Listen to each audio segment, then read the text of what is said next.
Puji Tuhan, Shalom Bapak Ibu Saudaraku dimanapun saat ini kita berada, baik yang di rumah ataupun di tempat ini.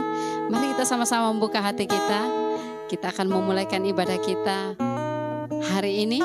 Dan biarlah ibadah ini senantiasa mau menyenangkan Tuhan. Sebelumnya kita satu dalam doa. Bapa, di dalam nama Yesus kami datang membuka hati kami. Kami akan memuji menyembah-Mu, kami akan mengangkat tangan kepadamu. Bahkan Tuhan Yesus, kami akan mengagungkan akan Engkau. Kami percaya Engkau yang akan memberkati kehidupan kami. Dari awal pertengahan sampai selesainya, Tuhan sendiri yang akan berkarya. Terima kasih Tuhan, terima kasih Bapa. Dalam nama Yesus kami buka ibadah ini. Haleluya, amin.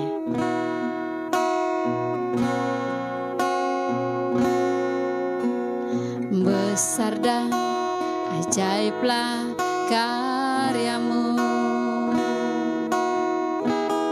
adil dan benarlah jalanmu,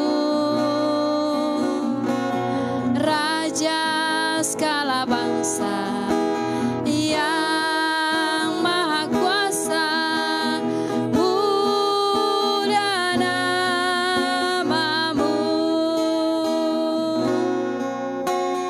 Besar dan ajaiblah karyamu, adil dan benarlah jalanmu,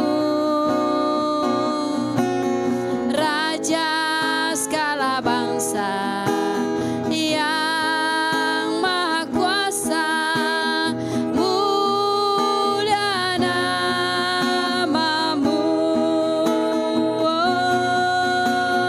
Layaklah segala bangsa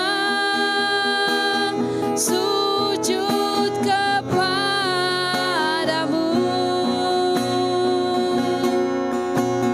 sebab Kaulah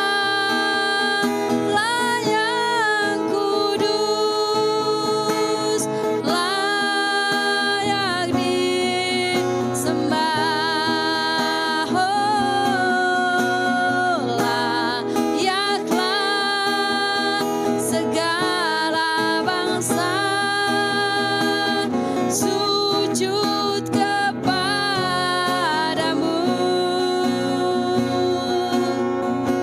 sebab Kaulah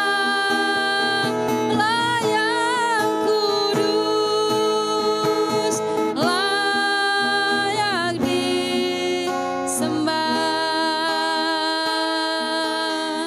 Hanya Engkau Tuhan yang layak untuk kami sembah hari ini Tuhan. Besar dan ajaiblah karyamu, amin. Adil dan benarlah jalanmu, Raja segala bangsa yang maha kuasa, mulia namamu. Layaklah segala bangsa sujud kepadamu, sebab Kaulah yang kudus, layak disembah. Sekali lagi lebih sungguh. Layaklah segala bangsa sujud kepadamu,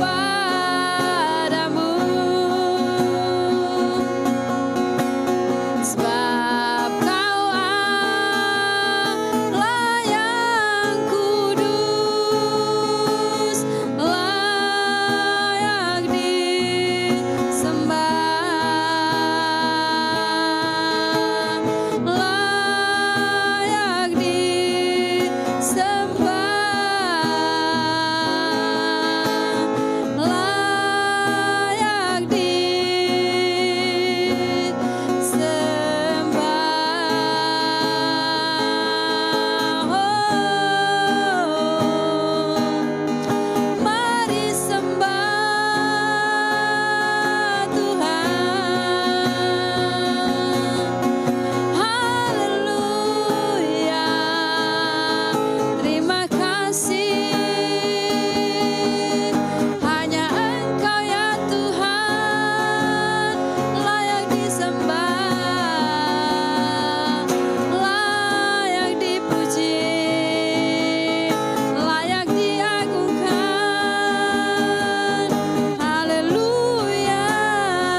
Sebab bagimulah segala pujian, hormat, kejayaan Tuhan, yang kami boleh naikkan hari ini kepadamu.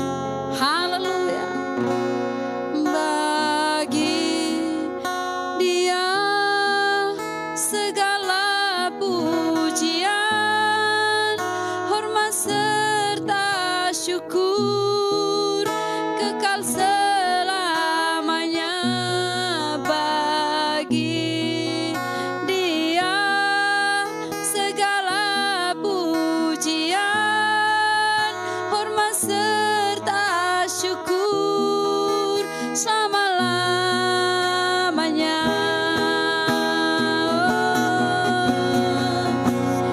Bagi Dia segala pujian, hormat serta syukur kekal selamanya. Bagi Dia segala pujian, hormat serta syukur selama-lamanya. Selama-lamanya. Selama-lamanya.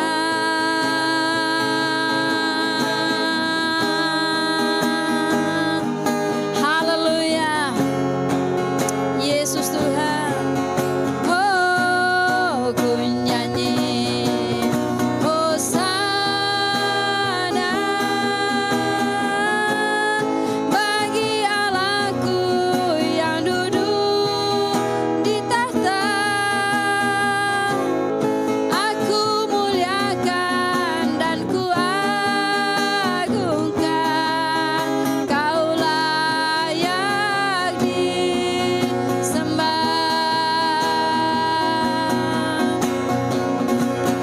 Ku nyanyi Hosana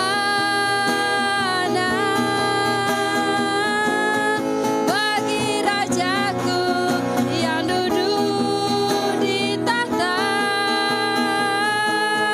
Aku muliakan dan ku agungkan, Kau layak disembah.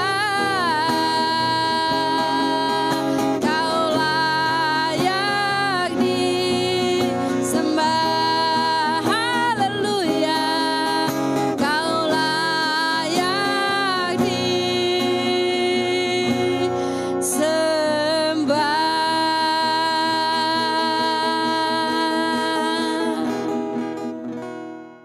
Shalom, salam sejahtera bagi kita semua. Sebelum kita mendengarkan firman Tuhan, mari kita berdoa terlebih dahulu. Terima kasih Tuhan Allah Bapa kami dalam surga. Kami bersyukur pada kesempatan saat ini kami bertemu dalam ibadah online melalui channel Light of Blessing Ministry. Tuhan, biarlah pujian yang telah diangkat di hadapan hadirat-Mu boleh memuliakan Engkau dan menjadi sukacita bagi kami semua. Dan saat ini kami akan mendengarkan kebenaran firman Tuhan.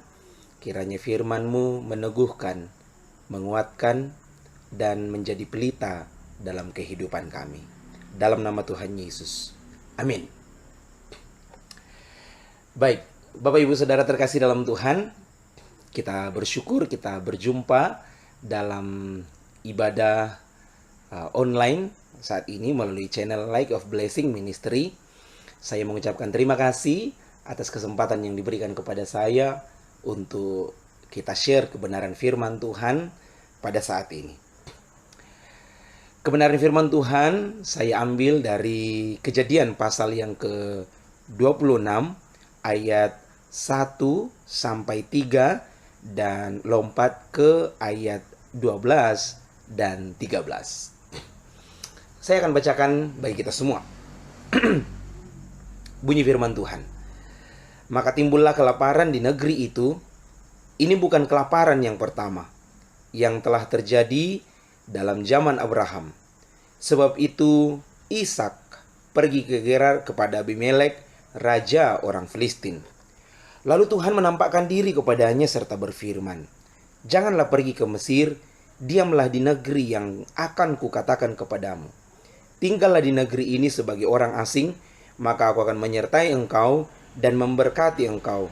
Sebab kepadamulah dan kepada keturunanmulah akan kuberikan seluruh negeri ini, dan aku akan menepati sumpah yang telah kuikrarkan kepada Abraham, ayahmu."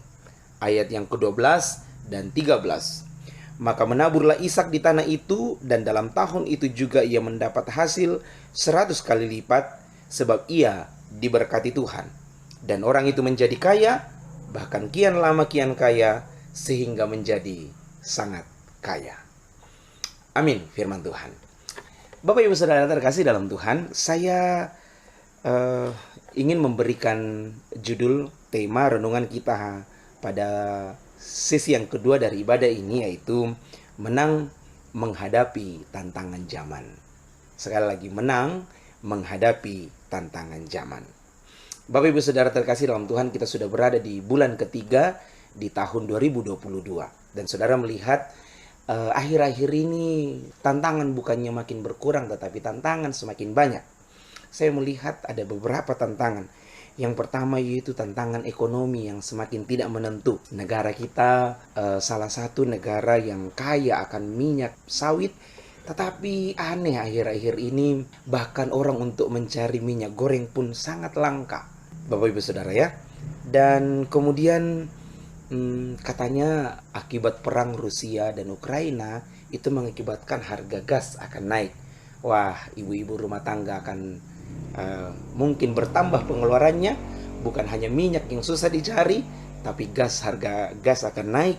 Dan kemudian bukan hanya masalah ekonomi, kita juga diperhadapkan dengan tantangan kesehatan di zaman ini. Masa pandemi mungkin belum berakhir, dan kita sudah kenal lagi akhir-akhir ini mungkin Bapak Ibu Saudara, keluarga Anda, tetangga Anda banyak yang kena sakit yang hampir mirip-mirip di seluruh Indonesia. Badan lemas, pusing, batuk ya saudara. Bahkan saya pun saat ini sedang diberi kepercayaan untuk share kepada saudara.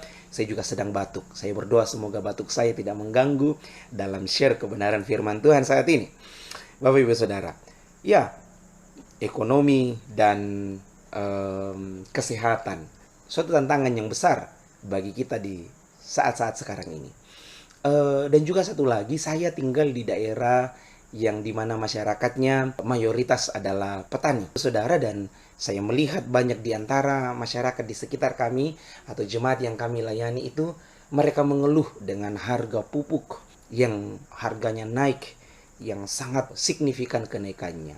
Petani mengeluh, para pebisnis mengeluh, banyak orang mengeluh. Zaman yang kita hadapi adalah zaman yang penuh dengan tantangan. Nah, dengan hal itu, Bapak Ibu Saudara terkasih dalam Tuhan, saya melihat kebenaran firman Tuhan ada satu kesamaan dari kisah yang kita baca, yaitu kisah tentang Ishak.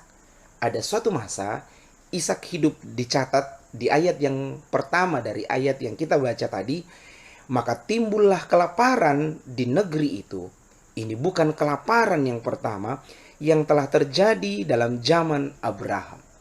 Bapak Ibu Saudara, kisah Ishak dicatat pada suatu masa, yaitu dia menghadapi kelaparan. Dan dikatakan ini bukan zaman pertama, berarti sudah sering terjadi kelaparan. Zaman mereka terjadi kelaparan. Nah, kita sekarang belum dikatakan kelaparan, tapi kita sudah banyak menghadapi kesulitan-kesulitan. Tetapi di zaman Ishak, itu dikatakan masa itu adalah kelaparan. Saya membayangkan kalau disebut kelaparan di zaman itu, bisnis belum banyak, dan mungkin kehidupan orang menggantungkan diri pada alam atau peternakan. Nah, kalau dikatakan kelaparan, maka saya bisa bayangkan bahwa mungkin hasil pertaniannya jelek atau mungkin gagal panen, sehingga orang susah untuk mendapatkan suplai makanan.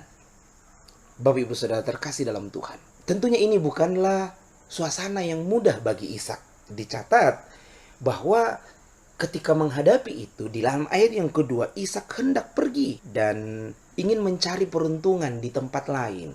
Tetapi rupanya Tuhan melarang itu. Kisah selanjutnya, Ada ayat yang begitu menakjubkan, yaitu di ayat yang ke-12 dicatat. Saya ulang baca, maka menaburlah Ishak di tanah itu, dan dalam tahun itu juga ia mendapat hasil 100 kali lipat, sebab ia diberkati Tuhan. Zamannya adalah zaman kelaparan, tetapi Ishak justru diberkati Tuhan. Ishak menang menghadapi tantangan zaman. Ini yang akan kita pelajari pada sore hari ini. Saudara, Bapak Ibu Saudara terkasih dalam Tuhan, dari kisah Ishak ini saya belajar beberapa hal yang akan kita renungkan bersama. Yang pertama, menghadapi tantangan itu tetaplah fokus pada janji firman Tuhan. Sekali lagi, di tengah tantangan yang banyak ini, tetaplah fokus pada janji firman Tuhan. Bapak Ibu Saudara terkasih dalam Tuhan, kita harus percaya pada janji firman Tuhan. Tuhan pernah berkata bahwa janganlah khawatir akan hidupmu. Jangan khawatir akan apa yang kamu makan, akan apa yang kamu minum. Bahkan bunga-bunga di padang yang tidak melakukan pekerjaan Tuhan pelihara.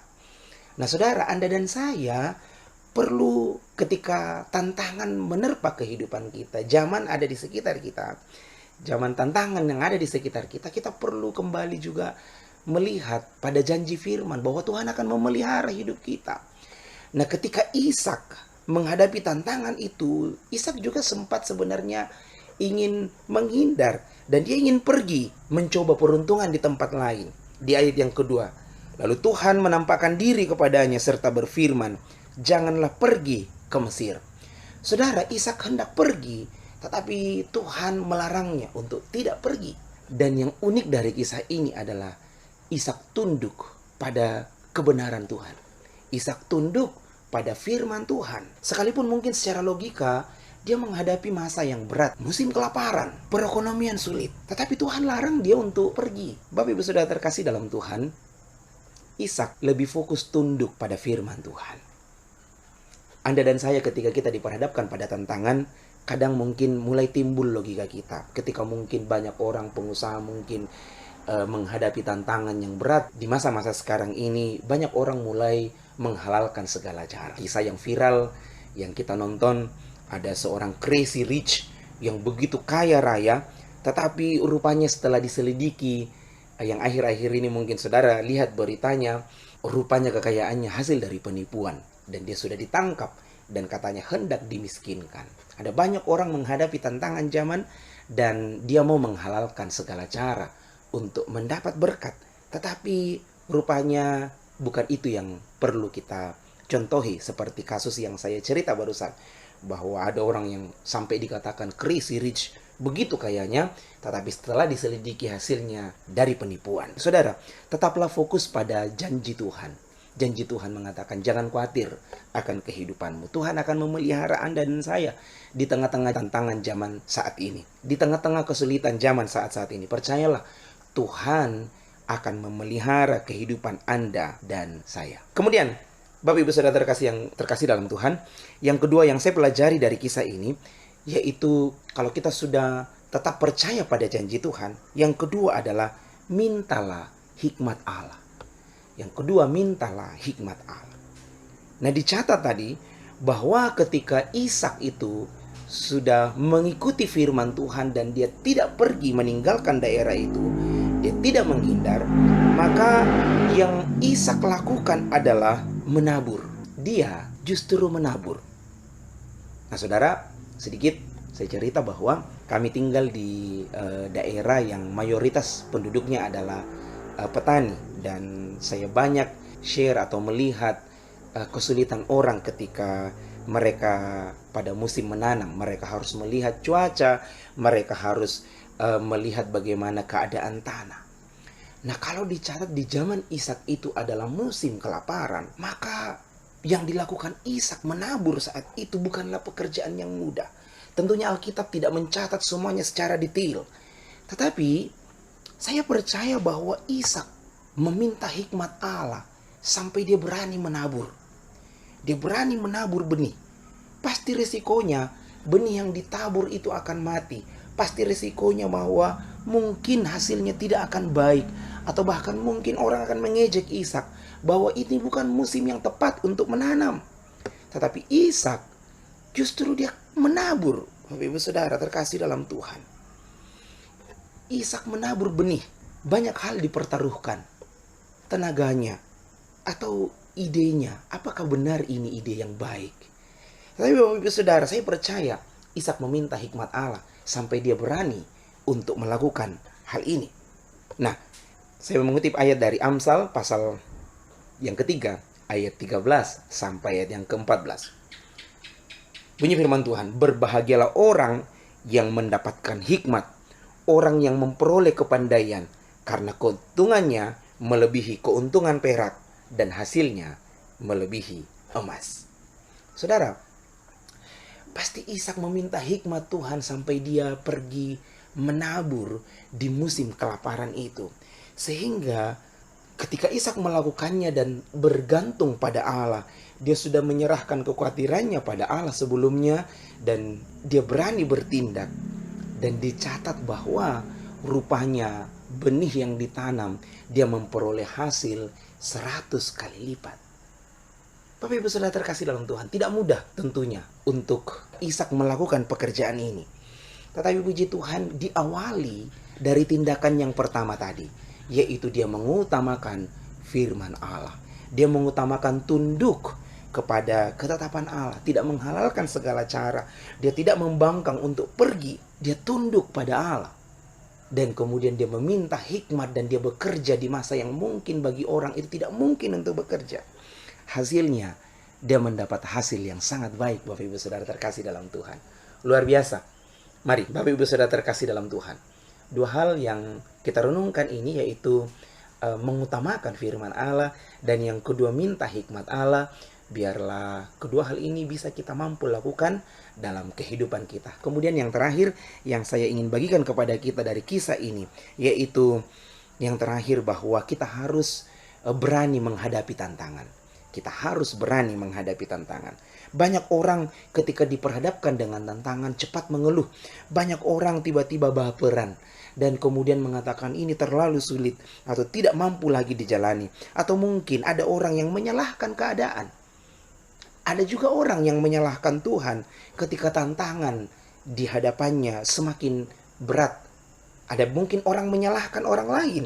Ada mungkin orang yang menyalahkan keadaan.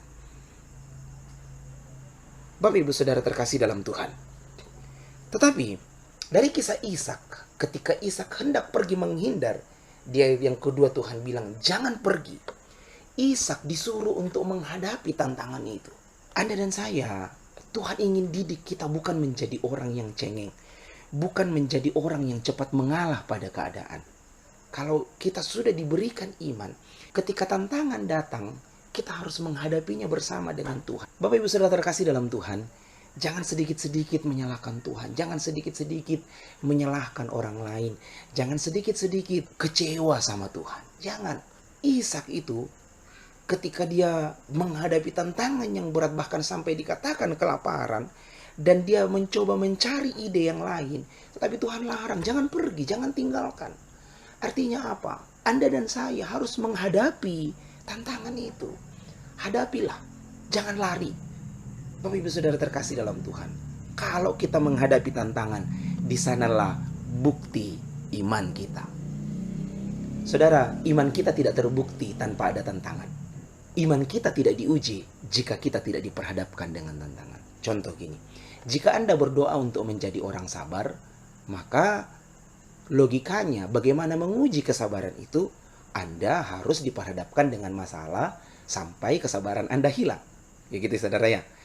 Nah, jika seorang laki-laki ingin kuat, maka untuk membuktikan bahwa dia kuat, maka dia harus mengangkat beban. Demikian juga iman kita. Ketika iman kita mau buktikan iman kita kuat, maka harus menghadapi tantangan itu. Di sanalah ketika kita menghadapi tantangan, maka iman kita di sana diuji. Bapak Ibu Saudara terkasih dalam Tuhan.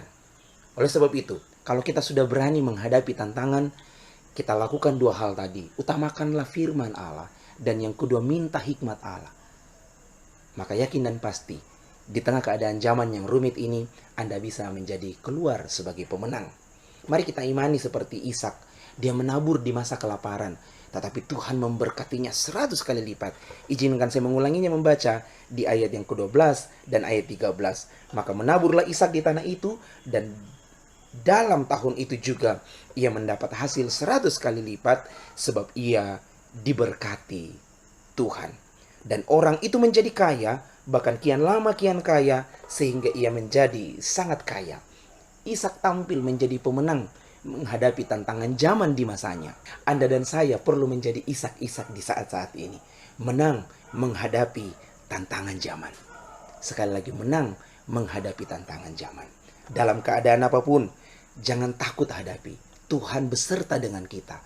Mari seperti Daud mengatakan, aku mendatangi engkau bersama dengan Tuhanku. Mari kita hadapi tantangan ini bersama dengan Tuhan. Tuhan akan berperang untuk kita menghadapi keadaan saat ini. Saya berdoa bagi Anda dan saya mendapat hasil yang luar biasa seperti Ishak. Tuhan memberkati kita semua, dan kiranya kita semua bisa tampil menjadi orang-orang yang menang di zaman-zaman saat ini. Amin firman Tuhan. Mari kita berdoa, Bapak Ibu Saudara. Tuhan Allah Bapa kami dalam surga, kami bersyukur kami telah merenungkan kebenaran firman-Mu, dan biarlah firman-Mu itu Tuhan kami renungkan dan kami hayati dalam kehidupan ini. Terima kasih Tuhan. Tuhan, hamba-Mu berdoa bagi seluruh pendengar melalui channel LOB Ministry dimanapun kami berada. Kiranya Tuhan berkati kami semua di tengah-tengah tantangan zaman saat ini. Terima kasih Tuhan. Berkati Light of Blessing Ministry, semua orang-orang yang terlibat di dalamnya, orang-orang yang mendukung acara ini, channel ini, sehingga channel ini terus bisa menjadi berkat bagi banyak orang. Kami berdoa bagi bangsa dan negara kami, kiranya Tuhan memberkati bangsa kami di tengah-tengah kondisi dunia saat ini. Terima kasih Tuhan, berkati para pemimpin bangsa kami, sehingga Tuhan, bangsa kami boleh berjalan sesuai dengan kehendak Tuhan. Terima kasih Tuhan, terima kasih Bapa, dan kami akan mengakhiri ibadah kami pada saat ini.